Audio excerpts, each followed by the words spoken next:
मैं बिहार में एक मुज़फ़्फ़रपुर जिला है जो सब कोई जानते ही होंगे। वहाँ पर एक चाँद केवाड़ी करके गाँव है, वहाँ से हूँ, जो मुज़फ़्फ़रपुर डिस्ट्रिक्ट जो हेडक्वार्टर है उससे 50 किलोमीटर दूर पड़ता है और लगभग उसके बाद डिस्ट्रिक्ट चेंज होता है, बाउंड्री एरिया है और दियारा क्षेत्र आता है, उसके बाद दियारा क्षेत्र के बाद नारायणी नदी है एक, जिसको बूढ़ी गंडक के नाम से भी लोग जानते हैं। उसके बाद दूसरा डिस्ट्रिक्ट शुरू होता है। इधर छपरा, सिवान ये सब शुरू होते हैं। बगल में मोतिहारी है। मैं बचपन में वहाँ पर गाँव के जो स्कूल्स थे, जिसमें अच्छा बिल्डिंग वगैरह नहीं था, वहीं से पढ़ना शुरू किया और बहुत ज़्यादा तो वहाँ पर व्यवस्था नहीं थी, लेकिन फिर भी मेरे घर का परिवेश ऐसा था कि सभी को पढ़ाई का महत्व मालूम था, तो मुझे बहुत कोशिश किया उन लोगों ने कि पढ़ाया जाए इसको और उसके लिए खास करके मेरे परिवार का बहुत बड़ा योगदान रहा है। तो वहाँ से मेरा पढ़ाई शुरू हुआ और ज़्यादातर मैं गाँव में ही पढ़ा हूँ। अब पढ़ाई के साथ-साथ मैं घर का काम जैसे खेती-बाड़ी का काम, हाथ बटाना ये सब करते रहता था। जैसे सब्ज़ी वगैरह बेचने का काम, चाहे इवन कि भैंस भैंस या गाय चराने का काम भी मैं किया हूँ कुछ दिन तक। 10th-12th तक मैं यही किया हूँ। उसके बाद 12th के समय 10th में अच्छा मार्क्स आया तो सब लोगों को लगा अच्छा पढ़ने में है, तो इसको बाहर भेजा जाए थोड़ा-सा पढ़ने के लिए। तो घर की स्थिति उतना अच्छी नहीं थी, फिर भी सभी ने अपना कोशिश किया और पटना मुझे पढ़ने के लिए भेजे कि मैं पटना जाके पढ़ूँगा। तो वहाँ पर ज़्यादा अच्छा कुछ गाइडेंस था नहीं, तो बहुत बड़े-बड़े टीचर्स के अंदर मैंने जाके कोचिंग जॉइन कर लिया और वहाँ पर थोड़ा-सा मुझे समय का जो मैनेजमेंट जो होना चाहिए था वो सही हुआ नहीं, जिसके कारण मैं चाहता था कि आईआईटी में एडमिशन हो बीटेक में, वो हुआ नहीं। मैंने अपना बीटेक की पढ़ाई अगरतला से की। अगरतला के बाद में मैं कुछ दिन जब बीटेक कंप्लीट हुआ तो उसके बाद नोकिया, आपने कंपनी का नाम सुने होंगे। नोकिया में नेटवर्किंग कंपनी है, उसका एक पार्ट है उसका एनएसएन, नोकिया नेटवर्क सीमेंट। उसमें मैंने भुवनेश्वर में जॉब किया। थोड़ा दिन 7-8 महीने जॉब किया, तो अच्छा नहीं लगा मुझे, लगा कि मेरे मेरे जो जीवन का लक्ष्य है वो शायद कहीं न कहीं मिस हो रहा है इसमें और मैं किसी न किसी एक कॉर्पोरेट जगत में आ गया हूँ, जहाँ पर केवल मटेरियलिस्टिक लाइफ़ है। तो जो मैं करना चाहता हूँ वो नहीं कर पाऊँगा, तो हायर एजुकेशन के लिए वहाँ से दिल्ली आ गया। दिल्ली में आया और उसके जस्ट जस्ट बाद में मैं एमटेक में एडमिशन लिया, जो भोपाल में कॉलेज है, NITTR, वहाँ से मैंने एमटेक किया। एमटेक जब सही खत्म हुआ, तो एक नोएडा में कॉलेज है, उसमें पढ़ाने के लिए कुछ समय के लिए मौका मिला, लेकिन पढ़ाया नहीं मैंने। जाके आईआईटी रोपर जॉइन कर लिया। आईआईटी रोपर से पीएचडी का प्लान किया कि आईआईटी रोपर से पीएचडी कर लेते हैं। तो वहाँ गया और वहाँ भी मेरा था कि आईआईटी सिस्टम को समझना है कि आई जिस आईआईटी के लिए मैं बीटेक करना चाहता था जहाँ से, तो वो पूरा नहीं हो पाया, तो कहीं न कहीं मुझे था कि एक बार मुझे आईआईटी का एजुकेशन सिस्टम समझना है। तो जब आईआईटी रोपर जॉइन किया तो उस समय मेरा एक्सपेक्टेशन बहुत ज़्यादा हाई था कि आईआईटी सिस्टम में अब तो आ गया हूँ। लेकिन वहाँ जाने के बाद मुझे एक्सपेक्टेशन पूरा फुलफ़िल होता हुआ दिखा नहीं मुझे। तो मैं वहाँ से छोड़ के आईआईटी दिल्ली जॉइन किया और बाद में आईआईटी दिल्ली से मैंने पीएचडी कंप्लीट की और पीएचडी के दौरान ही मेरा प्लान पहले था कि मैं पीएचडी के बाद करूँगा कुछ समाज से रिलेटेड काम, समाज सेवा का काम शुरू करूँगा। लेकिन अब इतने समय से सोच रहा था कि लगा कि नहीं अब शुरू कर देना चाहिए, तो पीएचडी में ही अपना समाज सेवा से रिलेटेड यहाँ से लोगों से मिलना और समाज के बारे में सोचना, नेशन बिल्डिंग में हम क्या कर सकते हैं इस पर बात करना और अपना आइडिया लोगों तक शेयर करना और लोगों का आइडिया को से कुछ सीखना, ये शुरू किया और छोटे-छोटे पायलट प्रोजेक्ट करना शुरू किया। जब मैं गाँव में था तो तभी मुझे लगा था कि छोटे-छोटे जो जो भी प्रॉब्लम मैं गाँव में देखता था, जैसे किसान से रिलेटेड कोई प्रॉब्लम, एजुकेशन से रिलेटेड कोई प्रॉब्लम या हेल्थ केयर से रिलेटेड कोई प्रॉब्लम होता था, तो मुझे लगता था कि मैं इतना बड़ा बनूँगा कि ये सारे प्रॉब्लम गाँव का सॉल्व करूँगा मैं। मुझे शुरू से ही सरकारी नौकरी का लेकर उतना मुझे कभी भी नहीं रहा कि मुझे सरकारी नौकरी करना है। मुझे बस ये था कि मुझे बहुत बड़ा काम करना है, जिससे कि इस सारे सॉल्यूशंस का प्रॉब्लम का सॉल्यूशन कर सकूँ मैं। क्योंकि मैं बहुत सारे सरकारी नौकरी वालों को देखता था जो अपने सरकारी नौकरी तो करते थे, लेकिन वो समस्या का समाधान नहीं करते थे। समाज समाज का जो मेन समस्या है, वो वहीं का वहीं रह रहा था। इवन कि मैं न्यूज़ में पढ़ता था या सुनता था कि अ, आय बिहार के लोग काफ़ी आईपीएस बन रहे हैं, आईएएस अफ़सर बन रहे हैं। उसके बावजूद भी बिहार का नाम उतना अच्छा नहीं हो पा रहा है। मतलब बिहार सबसे पिछड़ा अ, राज्य के रूप में माना जा रहा है भारत में। तो लगता था कहीं न कहीं कमी है, तभी जाके ऐसा हो पा रहा है।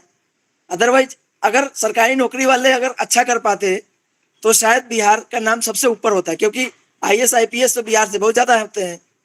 तो सबसे ऊपर होना चाहिए था ऐसे हिसाब से देखा जाए तो, लेकिन हो नहीं रहा था।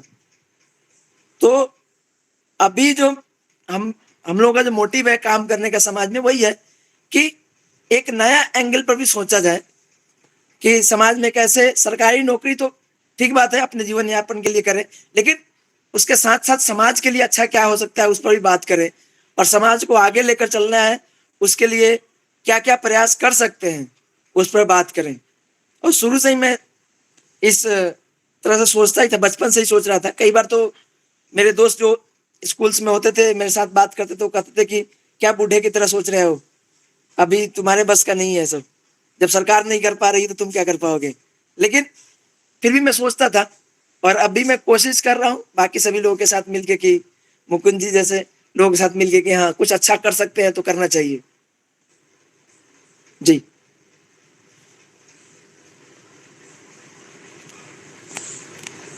आप शायद म्यूट है, आपकी आवाज़ नहीं आ रही।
एक तो सबसे पहला कारण ये होता है कि जो अपने यहाँ के जो बच्चे हैं, वो अपने आप को बहुत कम आँकते हैं। मतलब उनको कॉन्फिडेंस नहीं होता है कि वो कुछ कर पाएँगे। सबसे पहला तो काम यही है। कॉन्फिडेंस नहीं आता है, जब वो बाहर आते हैं, तो बाहर का जो लोग हैं, वो इंग्लिश में बात करते हैं या ऐसे ह हिंदी में ही ऐसे उच्चतम लेवल के हिंदी क में बात करते हैं, तो उनको लगता है कि शायद मैं गाँव से आया हूँ, तो मेरे लिए मुश्किल है ये काम करना। एक कॉन्फिडेंस की कमी होती है और दूसरा कि एक महत्वाकांक्षा की भी थोड़ा-मोड़ा कमी होता है। पहले महत्वाकांक्षा होती है, तो कॉन्फिडेंस की कमी होती है या कॉन्फिडेंस होता है, तो महत्वाकांक्षा की कमी होती है।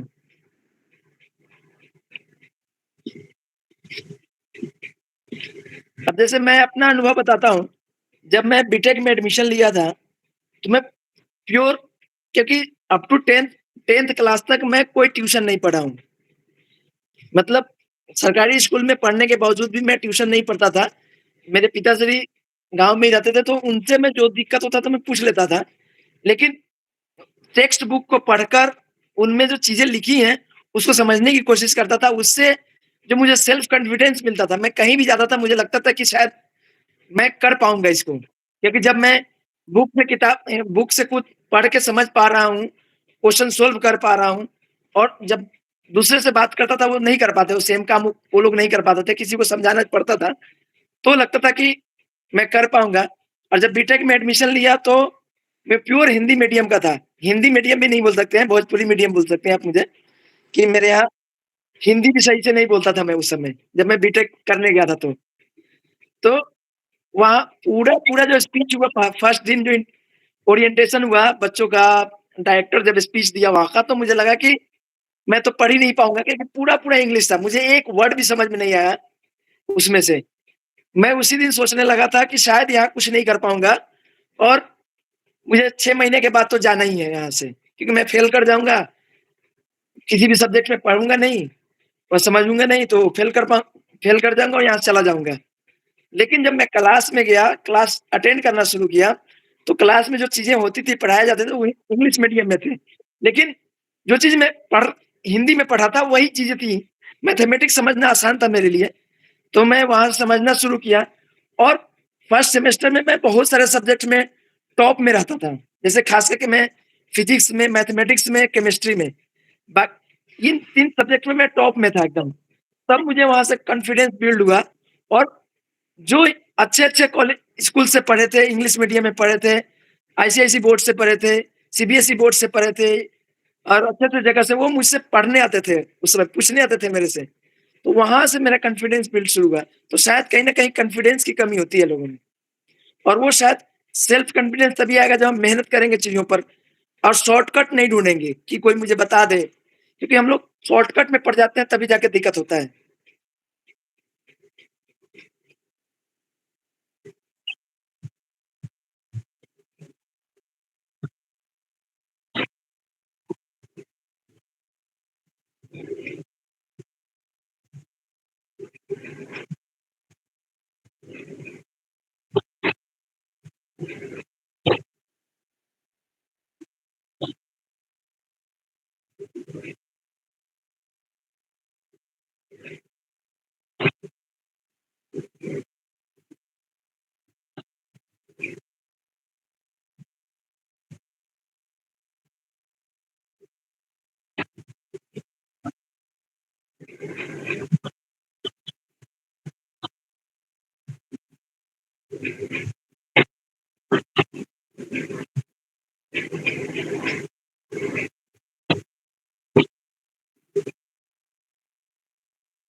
जी, जी। जी। अब जैसे हम लोग का अभी भी मैं यहाँ भी दिल्ली में भी देखता हूँ, चाहे बाहर भी जो बच्चे पढ़ रहे हैं, सीबीएसई बोर्ड हो, आईसीआईसी बोर्ड हो, चाहे इवन अपने यहाँ, जब बच्चे पढ़ते हैं, जो किताब पढ़ते हैं, तो उनको लगता क्या है या जो कहीं न कहीं हम जो बच्चों को पढ़ा रहे होते हैं, जो टीचर होते हैं, उनका भी कहीं न कहीं इसमें कमी मुझे लगता है कि वो कुछ क्वेश्चन गेस करके बताते हैं कि ये क्वेश्चन आएगा, इसको अच्छा से पढ़ लेना। तो बच्चों को लगता क्या है कि शायद एग्ज़ाम में अच्छा कर गए तो अच्छा हो गया। लेकिन जब हम टेक्स्ट बुक्स पढ़ते हैं ना, तो उसको ऐसे देखिए जैसे आप सभी ने सोचा देखा होगा जिम करते हैं लोग। बड़े-बड़े शहरों में देखे होंगे जिम जिम में जाते हैं लोग, बॉडी बिल्डिंग करते हैं, मसल्स बनाते हैं लोग। तो पढ़ाई को भी ऐसे ही देखना चाहिए। पढ़ाई को ऐसे देखना चाहिए कि आप जो पढ़ रहे हो, उससे आपका मानसिक लेवल ऊपर बढ़ रहा है और जो पढ़ रहे हो किताबों में, उसको कहीं न कहीं 100% तो नहीं, लेकिन जितना पॉसिबल हो सके उसको इम्प्लीमेंट करने की कोशिश करना चाहिए अपने मतलब अपने जीवन में उतारने की कोशिश करना चाहिए। उसको केवल एग्ज़ाम के हिसाब से नहीं देखना चाहिए। मान लीजिए कि आप अगर 2 प्लस 2 4 सीख रहे हो, तो इसका ये मत समझो कि एग्ज़ाम में पूछा जाएगा, अब 2 प्लस 2 4 लिखना है तभी मैं उसको सीखूँगा अदरवाइज़ नहीं सीखूँगा। उसका एग्ज़ाम्पल ऐसे भी देख सकते हैं, अगर आप सब्ज़ी बेचने गए हैं बाज़ार में और कोई 2 सामान आपसे खरीदें और दोनों 2-2 रुपए का हो, तो आपसे टोटल रुपए कितने लेने हैं उनसे? 4 रुपए लेने हैं। ये प्रैक्टिकल है। तो जो भी आप पढ़ रहे हो, उसको आप प्रैक्टिकल लाइफ़ में जीने की कोशिश करोगे, 100% तो शायद पॉसिबल नहीं हो पाएगा, लेकिन जितना पॉसिबल हो पाएगा, उतना अगर जीने की कोशिश करना सीख लोगे, तो शायद शिक्षा का जो मेन उद्देश्य है, वो पूरा हो जाएगा कि उससे आप कुछ सीख के जीवन में उतार रहे हो। और कभी भी इसको ऐसे मत समझना चाहिए कि शिक्षा का मतलब पढ़ने का मतलब और एजुकेशन या डिग्री लेने का मतलब जॉब पाना है। उसका कभी भी नहीं होना चाहिए। उसका मकसद ये होना चाहिए कि हम अपने अपना मानसिक लेवल ऊपर कर रहे हैं। जब मेरा मानसिक लेवल ऊपर हो जाएगा, जब मैं किसी के काम के लायक हो जाऊँगा, तो कोई ना कोई मुझे जॉब दे ही देगा। अगर जॉब नहीं देगा तो मेरे पास इतना क्षमता है, मैं इतना चीज़ों को सीख चुका हूँ कि मैं खुद किसी को जॉब दूँगा। मेरे पास इतना स्किल होगा कि मैं खुद किसी को जॉब दूँगा, ऐसा सोचना चाहिए। एग्ज़ाम्पल के लिए मैं अपने परिवार से ही लेता हूँ कि मेरे चाचा जी एमए किए हुए हैं हिंदी में। एमए करने के बाद उनको जॉब जॉब के लिए उन्होंने बहुत कम ट्राई किया, शायद जब ट्राई किया भी तो लगा नहीं उनका। तो उसके बाद उन्होंने राजमिस्त्री का काम सीखने गए सूरत और वहाँ पर राजमिस्त्री ऐसे लोगों के साथ काम किए, जो लोग बिल्कुल पढ़े-लिखे नहीं थे और उनसे काम सीख के वहीं पर वो कुछ करने की शुरू किए, तो उनको उनके दिमाग में आया क्यों ना इसको हम ऑफ़िशियल करें। मतलब कि इसको इस तरह से एक रजिस्टर कराएँ और जो सरकारी टेंडर है, उसको लेना शुरू करें। तो सूरत से आकर दिल्ली में उन्होंने सरकारी टेंडर लेना शुरू किया और अभी दिल्ली में आपको राष्ट्रपति भवन, इंडिया गेट ये सब एरिया में बड़े-बड़े टेंडर ले रहे हैं। और जो उनको जिसने काम सिखाया, वो अभी भी वही काम कर रहे हैं जो पहले कर रहे थे। छोटा-मोटा ठेकेदारी ले लिए किसी बड़े-बड़े ठेकेदार से, सरकारी ठेकेदार से और अपना काम करवा रहे हैं, कर रहे हैं और वो वही हैं। क्योंकि उनके पास शिक्षा का अभाव था, वो ज़्यादा सोचे नहीं कि हम इसको आगे कैसे ले जा सकते हैं और वहीं जो पढ़ा-लिखा आदमी व्यक्ति था, वो उसको कैसे आगे बढ़ाना है और उसको हायर लेवल पर कैसे ले जाना है, वो अपने शिक्षा का और अपनी बुद्धि का यूज़ करते हुए यहाँ तक पहुँच गए वो। एक एग्ज़ाम्पल दिया मैंने इसका।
मैं इलेक्ट्रिकल इंजीनियरिंग डिपार्टमेंट है आईआईटी दिल्ली में, वहीं से किया हूँ। सब्जेक्ट मैं 19 से 25 तक किया हूँ। जी।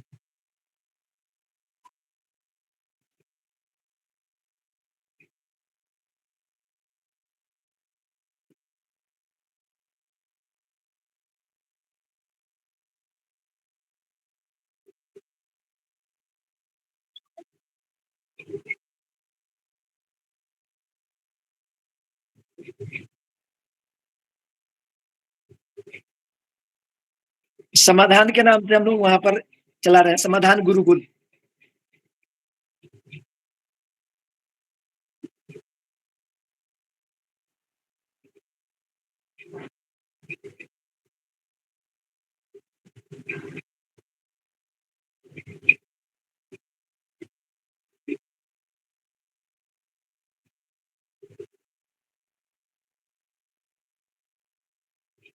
जी, जी।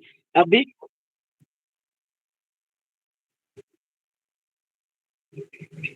जी, अभी जो लेट होने का कारण यही था कि आज भी संडे को हमने वहाँ पर एक सृजन कैंप लगाया था। यहाँ पर आईआईटी के बगल में ही एक नेहरू कैंप मोतीलाल नेहरू कैंप है, जो आप जानते होंगे शायद। जी, जी। तो वहाँ पर हमने एक सृजन कैंप लगाते हैं हर संडे के संडे, उसमें वहीं पर गया था। तो वहाँ का जो माहौल है, गाँव के माहौल से बहुत बुरा हाल है वहाँ पर। आप जाएँगे वहाँ पर तो आपको लगेगा कि पता नहीं कहाँ आ गया। दिल्ली का एरिया में बीचों-बीच में वो स्थित है और वहाँ का स्थिति इतना ज़्यादा है कि लोग बस पैसा कमाने के हिसाब से वहाँ रह रहे हैं। रहने लायक जगह इतना ज़्यादा गंदगी है, इतना ज़्यादा दिक्कत है वहाँ पर, हर तरह की दिक्कत है, फिर भी लोग वहाँ रह रहे हैं क्योंकि उनको लगता है कि शायद दिल्ली में पैसा कमाना है तो कहीं न कहीं रहना पड़ेगा और इसलिए वो वहाँ रह रहे हैं। और जो गाँव में रहते हैं, गाँव का स्थिति कहीं बेहतर है उनको। स्वच्छ स्वच्छ वातावरण है वहाँ पर, कोई भी खाने-पीने का दिक्कत नहीं है, लेकिन जो स्लम्स एरिया में यहाँ पर जो झुग्गी वाले एरिया में लोग रहते हैं, बस इतना समझिए कि पैसा कहीं से कमा के और आ रहे हैं और सो जा रहे हैं। बाकी उनको जो आस-पास का माहौल है बहुत बेकार है। इवन कि जो वहाँ का जो सुरक्षा के मामले में भी देखा जाए तो बहुत बेकार स्थिति में रहते हैं वो लोग। कभी भी कुछ भी चोरी हो सकता है वहाँ पर। दारू-शराब पीने वाले लोग हमेशा आस-पास ही रहते हैं। वो कभी भी कुछ भी बोलते रहते हैं, कभी भी कुछ भी करते रहते हैं। उस माहौल में जाकर बच्चों को रखना और वो अच्छा से रहें, बहुत डिफ़िकल्ट टास्क है। उसमें हम लोगों का प्रयास ये रहता है कि जिस माहौल में वो लोग रह रहे हैं, उस माहौल से उनको बाहर निकालना और अच्छा बनाना उनको। वो उस माहौल में कुछ सीखें, उस माहौल से ना सीखे कुछ, हम स हम लोगों से कुछ सीखे कि समाज में कैसे आगे बढ़ना है और समाज इसके अलावा क्या है? क्योंकि जब अगर वो आस-पास जो एक माहौल है, उससे सीखेंगे, तो वही सीखेंगे कि दारू पीना है और नशा करना है और घर में मारपीट करना है, आस-पास मारपीट करना है, गाली-गलौज करना है, यही सब सीखेंगे। तो उससे अलग रखने का माहौल हम कैसे दे सकें उनको, हम लोग का प्रयास यही रहता है और उन तक सही शिक्षा कैसे पहुँचे। उनको ये ना लगे कि दुनिया ही यही है, दुनिया बाहर भी है, ऐसा दिखाने का हम लोगों का प्रयास होता है।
अब जैसे समाधान का बात जो मैं कर रहा हूँ, ये मेरे बचपन का एक प्रोजेक्ट है। एक जैसे मैं बोला ना कि पहले से क्या मैं सोचता था, तो बचपन में मैं बहुत ज़्यादा मैं भी गाँव छोड़ना नहीं चाह रहा था।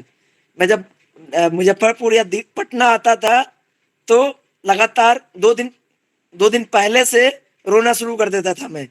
छुप-छुप के रोता था कि मुझे अब जाना है, पटना जाना है मुझे पढ़ने के लिए। जब 12th का बात कर रहा हूँ मैं, 11th-12th जब मैं कर रहा था तो। 2 दिन पहले से रोना शुरू कर देता था छुप-छुप के। मेरी मम्मी रोना मुझे देख कर रोती थी कि भेजना पड़ रहा है इसको क्योंकि ये जाना नहीं चाह रहा है। और पापा का मजबूरी ये था कि अगर मैं गाँव में रह गया तो जो वहाँ जो अ, नहीं जो शहरों में पढ़ाया जा रहा है वो मैं नहीं पढ़ पाऊँगा और जो वो चाहते थे वो मैं नहीं बन पाऊँगा, तो वो भेजना चाहते थे हमेशा। तो मेरे मन में आता था कि काश मैं ऐसा सिस्टम बना पाऊँ बाद में, जो लोग गाँव में रहना चाहते हैं, उनके लिए गाँव में ही एजुकेशन मिल जाए और गाँव में ही हेल्थ से रिलेटेड इश्यूज़ जो है उसको सॉल्व करने का हॉस्पिटल मिल जाए, डॉक्टर अच्छा मिल जाए, तो शायद कोई नहीं जाना चाहेगा। अब मैं सही बताऊँ तो पटना जैसे शहरों में भी जाके दिल्ली में तो ख़ैर अब बहुत दिन से रह गया हूँ, तो मजबूरी हो गया है रहना, लेकिन पटना बिल्कुल फिर भी ठीक था, गाँव के नज़दीक था मेरे। 3 घंटे में मैं गाँव पहुँच जाता था 3-4 घंटे में।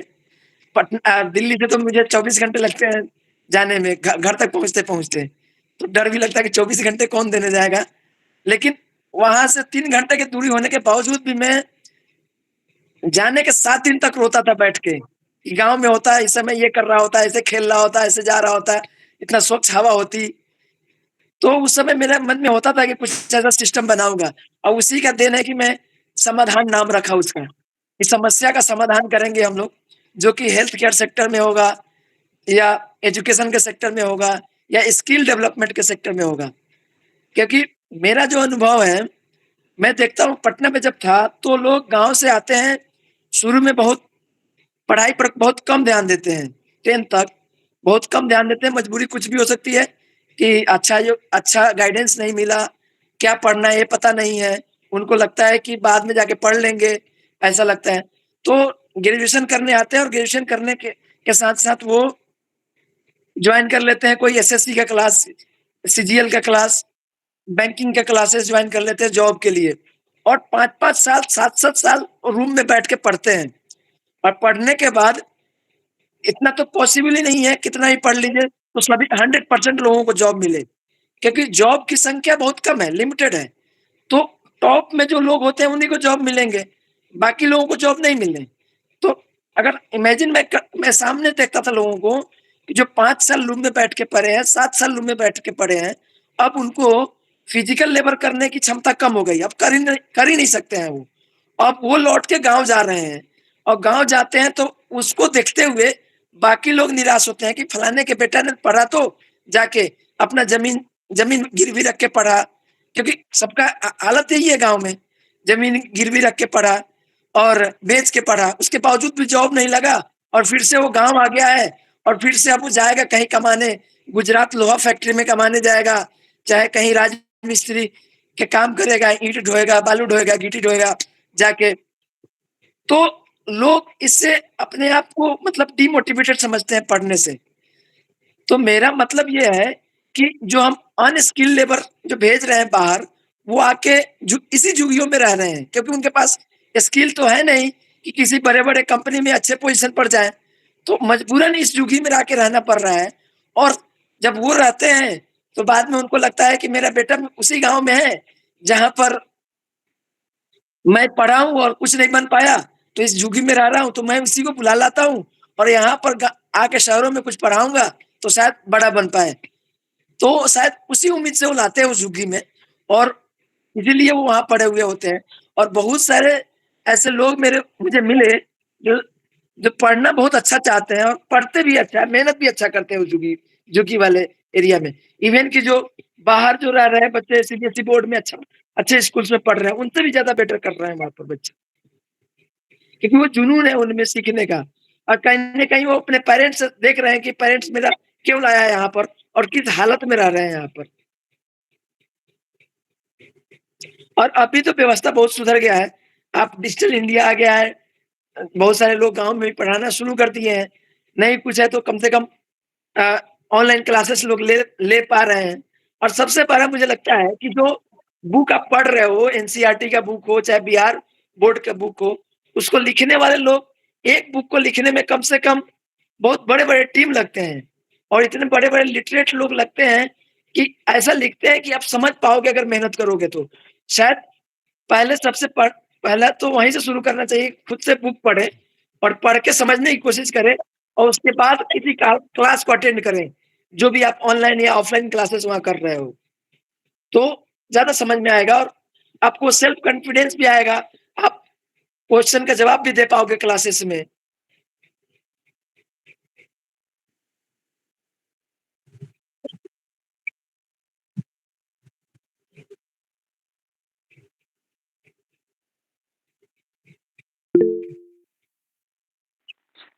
Yes sir.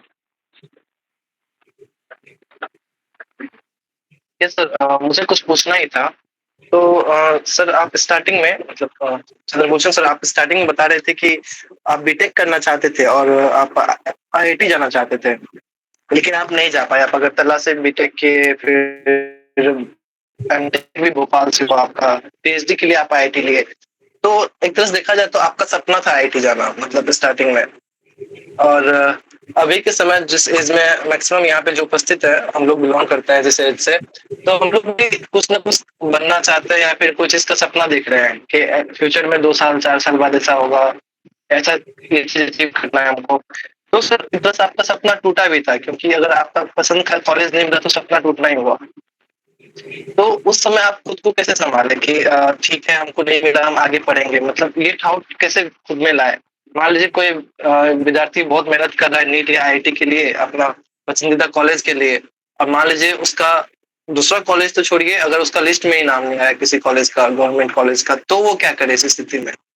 वो खुद को मतलब आगे के लिए कैसे तैयार करे कि हम बने रहेंगे, मेहनत करेंगे, ऐसा? जी, जी। सबसे पहला तो जब भी हम अपना जो भी उद्देश्य हम रखते हैं कि इस कॉलेज में पढ़ना है सब, वो सब फिक्स करने से पहले अपने आप को पहचानना शुरू शुरू करना चाहिए कि आप कितना किस डायरेक्शन में अच्छा कर सकते हैं। वो जब हम पढ़ते हैं, तभी समझ में आ जाता है कि जैसे मान लीजिए थोड़ा देर के लिए, जब हम टेक्स्ट बुक पढ़ते हैं, तो क्या ज़्यादा समझ में आ रहा है? मैथ ज़्यादा समझ में आ रहा है कि हिस्ट्री से रिलेटेड मतलब जनरल नॉलेज से चीज़ें ज़्यादा अच्छा समझ में आ रहा है, ज़्यादा हम उसको याद कर रख रख पा रहे हैं या बायोलॉजी ज़्यादा समझ में आ रहा है। तो कोई भी गोल सेट करने से पहले अपने आप को समझना बहुत ज़रूरी है कि हम किस लेवल पे हैं और कहाँ अच्छा कर सकते हैं। और जब ये हम कर समझ पाएँगे ना, तो अगर हम उस गोल को नहीं भी पा रहे हैं ना, जैसे मान लीजिए कि मेरा उद्देश्य था कि मैं आईआईटी जाना चाहता हूँ। तो जब मुझे आईआईटी नहीं मिला, तो शायद मैं टूट सकता था और रुक सकता था। लेकिन मेरे में कॉन्फिडेंस ये था कि जब मैं 9th में पढ़ता था अपने हाई स्कूल में, तो उस समय 9th का टीचर में मेरे हाई स्कूल में मैथ का टीचर नहीं थे। तो मैं घर से जो पढ़ के जाता था, वही वहाँ पर अपने स्कूल में बच्चों को पढ़ा समझाता था। क्योंकि एक जो बायोलॉजी के टीचर थे मेरे, वो आके बोलते थे कि इस क्वेश्चन को कौन सॉल्व करेगा? वो भी उतना अच्छा मेहनत करते तो शायद पढ़ा पाते, समझा पाते, लेकिन वो शायद उतना इंटरेस्टेड नहीं थे, इसलिए समझाते नहीं थे। तो वो बस आके क्लास में बोलते थे कि चलो इस चैप्टर का ये क्वेश्चन कौन सॉल्व करेगा? तो मेरा हाथ हमेशा ऊपर उठता था और मैं जाके उस क्वेश्चन को सॉल्व करता था। तभी उन्हीं ने मुझे जब मैं 9th में पढ़ता था, तो 8th क्लास का मैथमेटिक्स पढ़ाने के लिए उसी हाई स्कूल में भेजते थे मुझे। मैं 8th क्लास का साइंस मैथ का क्लास लेता था, तो मुझे कॉन्फिडेंस था कि मैं शायद आईआईटी नहीं पहुँच पाया, मेरे में कमी था। मैं उस कमी को मैं बताऊँगा क्या कमी था मेरे में और क्या दिक्कत थी कि नहीं जब समझ पाया, कर पाया वहाँ पर, मैं पहुँच नहीं पाया। तो मुझ में कॉन्फिडेंस था कि मैं फिज़िक्स अच्छा समझ पाता हूँ, मैथ अच्छा समझ पाता हूँ, शायद कहीं दूसरी जगह भी जाऊँगा, तो अच्छा इंजीनियर तो बन जाऊँगा। भले आईआईटी में जाके नहीं बनूँगा, लेकिन कहीं और बन पाऊँगा, भले उतने बड़े पैकेज नहीं मिलेंगे, लेकिन छोटे पैकेज तो ले ही पाऊँगा, इतना मुझे कॉन्फिडेंस था। वो कॉन्फिडेंस मुझे पहले स्कूल्स में जो मैंने पढ़ा था, उसी से आया था कि मुझे मैथ अच्छा आते थे। अब आता है बात कि मैं क्यों फेल्योर हुआ, उसके पीछे लॉजिक ये था कि जब मैं पटना गया तो जितने भी अच्छे टीचर थे, आनंद सिंह का आनंद कुमार का नाम आप जानते होंगे। अ, आप शायद सुने होंगे, डीके सिंह का नाम सुने होंगे अगर लोग पटना में रहे होंगे, कोई भी आपके लोग तो। तो ये सारे जो टीचर्स थे, उनके पास मैंने पकड़ लिया और वो सभी लोग एक जगह नहीं होते थे वो लोग।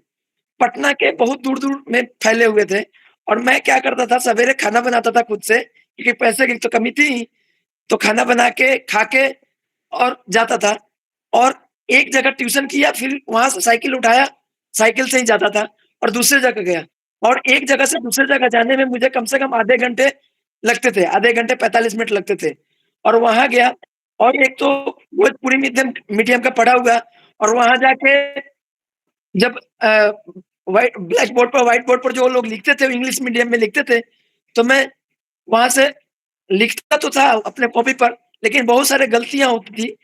तो इसको रूम पर जाके मैं एक फेयर का काम करता था।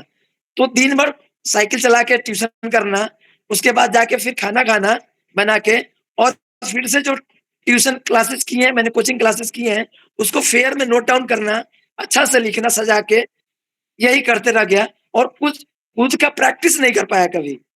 जिसके कारण मैं आईआईटी में मतलब मार्क्स ठीक-ठाक आए थे, लेकिन इतना मार्क्स आया था कि मुझे लगा था कि मैं शायद कर पाऊँगा अच्छा से, लेकिन सिलेक्शन नहीं हुआ आईआईटी में। तो मुझे वहाँ से कॉन्फिडेंस आया कि शायद 11th-12th मेरा अच्छा से नहीं गया है, इसलिए मैं आईआईटी नहीं पहुँच पाया। लेकिन अगर मैं इंजीनियरिंग करने जाऊँगा तो वहाँ अच्छा कर पाऊँगा। शायद इसलिए मैं इंजीनियरिंग जहाँ किया वहाँ भी अच्छा से पढ़ा और कभी न कभी जाके आईआईटी पहुँचना था, तो आईआईटी पहुँचा। तो सबसे पहले अपना कॉन्फिडेंस गेन करना अपने से ही हो पाएगा वो। सेल्फ इवैल्यूएशन बहुत ज़रूरी है कि हम किसमें अच्छा कर पाएँगे और कभी भी एक लक्ष्य नहीं रखना चाहिए लाइफ़ में। एक लक्ष्य आपका पूरा होगा ऐसा पॉसिबल नहीं है। एक लक्ष्य, उसके पीछे दूसरा लक्ष्य, उसके पीछे तीसरा लक्ष्य रखना चाहिए। कभी भी लक्ष्य स्पेसिफिक अपने आप को नहीं बनाना है, अपने आप को अच्छा बनाना है। लक्ष्य फिक्स करके लक्ष्य के लिए दौड़ना ज़रूर है, पूरा जान लगा देना है, लेकिन पूरा ना हो तो उसके बाद निराश भी नहीं होना है। दूसरे लक्ष्य को अपने मतलब बैकअप में रखना ज़रूरी है कि हम बैकअप में कुछ भी नहीं होगा तो क्या करेंगे? वो रखना बहुत ज़रूरी है और उतना ही लगन के साथ, उतना ही मोटिवेशन के साथ दूसरे लक्ष्य पे भी लगना है।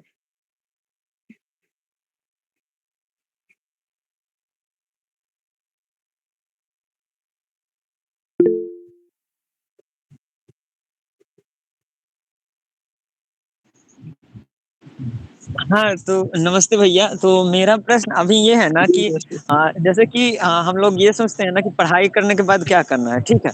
तो आपसे भी मेरा ये प्रश्न है कि अभी आप पीएचडी कर लिए हैं आईआईटी दिल्ली से और उसके बाद अभी आप जैसे देखा कि आप एम्स में हैं, तो एम्स में आप वहाँ पे क्या कर रहे हैं?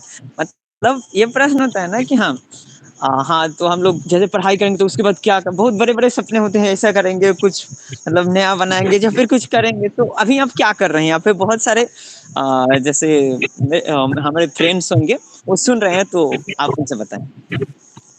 जी, जी। अब जैसे अभी जब मैं पीएचडी कर रहा था उसी दौरान या उससे पहले भी मेरा इंटरेस्ट तो था कि समाज में 3 सेक्टर में काम करना है। एजुकेशन में, हेल्थ केयर सेक्टर में, स्किल डेवलपमेंट में काम करना है। तो जब मैं पीएचडी किया तो एम्स का रिक्रूटमेंट निकला था कुछ, तो मैंने फॉर्म भरा तो वहाँ पर अभी न्यूरोसर्जरी डिपार्टमेंट में मैं एज़ ए सीनियर साइंटिस्ट काम कर रहा हूँ वहाँ पर।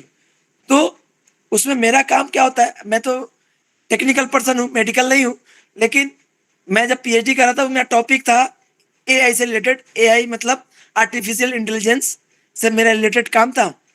तो उसमें मैंने सीखा था और उसमें जो मेरा रिसर्च है कि कैसे फिजियोलॉजिकल सिग्नल्स, यानी कि आपने सुना होगा ईसीजी कराते हुए किसी को सुना होगा, ईईजी कराते हुए किसी को सुना होगा, एक्सरे कराते हुए किसी को सुना होगा, या एमआरआई कराते हुए किसी को सुना होगा। तो जब डॉक्टर के पास जाते हैं तो डॉक्टर बीमारी को पहचानने के लिए बहुत सारे टेस्ट लिखते हैं, तो उस टेस्ट में सारे टेस्ट आते हैं।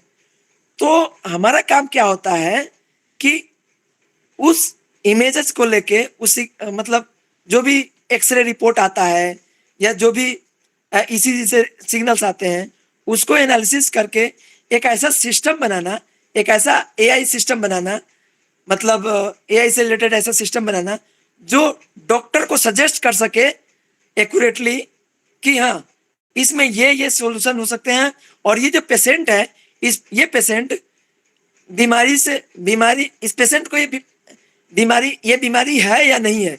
दो पार्ट में उसको डिवाइड करना, सेग्रीगेट करना कि पार्टिकुलर मान लिए कि मेरे पास कुछ एक्सरे रिपोर्ट आते हैं चेस्ट का, और उससे ये बताना कि किसी को टीबी है कि नहीं। तो अगर ये तो आसान बात है, चेस्ट का एक्सरे देख के बता देना कि टीबी है कि नहीं, लेकिन एक बीमारी होता है स्लीप एपनिया, जिसमें सोते वक्त ऑक्सीजन की कमी होने के कारण लोगों को खराटे लेने का आदत होता है, खराटे लेना शुरू कर देते हैं, या अचानक से सांस रुकने के कारण ऑक्सीजन का कमी हो जाता है, और जिसके कारण आगे चल के बहुत बड़े बड़े बीमारी होते हैं, जैसे हार्ट अटैक का होना या डायबिटीज 2 का होना, ये सब चीजें हो जाता है। तो उसको शुरू में स्लीप एपनिया उसको बोलते हैं। तो उसको एनालिसिस करने के लिए 8 घंटे के सिग्नल को देखना होता है बैठ के। तो किसी भी डॉक्टर के लिए पॉसिबल नहीं है कि 8 घंटे बैठ के उस सिग्नल को देखे और तब बताए कि पार्टिकुलर पर्सन के पास ये स्लीप एपनिया नामक बीमारी है कि नहीं। तो हमारा काम ये होता है कि उसको ऑटोमेटिक करना कि 8 घंटे का सिग्नल को वो सेकंड के अंदर देख के बता दे कि हाँ उस पर्सन के बाद कितने बार वो ऐसा लक्षण आया है कि उसको ये बीमारी है या नहीं, तो उससे डॉक्टर बता पाए। मतलब 8 घंटे का काम 1 मिनट के अंदर में हो जाए कि हाँ वो डॉक्टर बता पाए कि हाँ वो स्लीप एपनिया है या नहीं है। दूसरा एक काम हम लोग का होता है कि जैसे न्यूरो सर्जरी में जो दिमाग खोलते हैं लोग, तो दिमाग का ऑपरेशन होता है, वो बहुत ही टिपिकल, बहुत ही जटिल ऑपरेशन है।